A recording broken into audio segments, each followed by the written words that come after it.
নমস্কার দর্শকবৃন্দ, আপনারা দেখছেন আজকের বরাক, সঙ্গে রয়েছি আমি সৌমিত্র পাল। বরাক উপত্যকার নিউজ আপডেট পেতে আজই আমাদের ফেসবুক এবং ইউটিউব চ্যানেল সাবস্ক্রাইব করুন। লালা থেকে গ্রেফতার করা হলো এক সুদের কারবারিকে।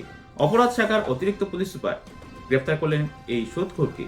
আবদুল্লাপুর পুলিশ ফাঁড়ির জমিদার ছেলে তপননাথকে অবৈধ সুদের কারবারের অভিযোগে শনিবার রাতে গ্রেফতার করা হয়।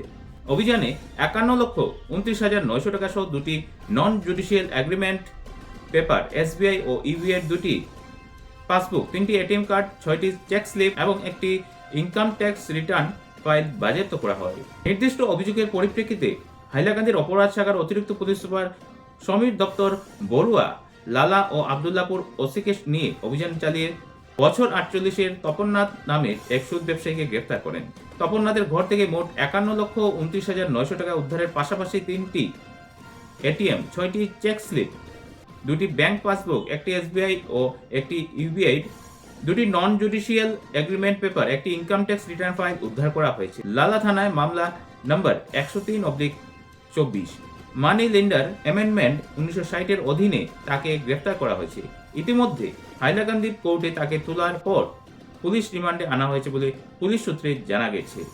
আপনারা দেখছেন আজকের Barak, a house of Adrija digital media.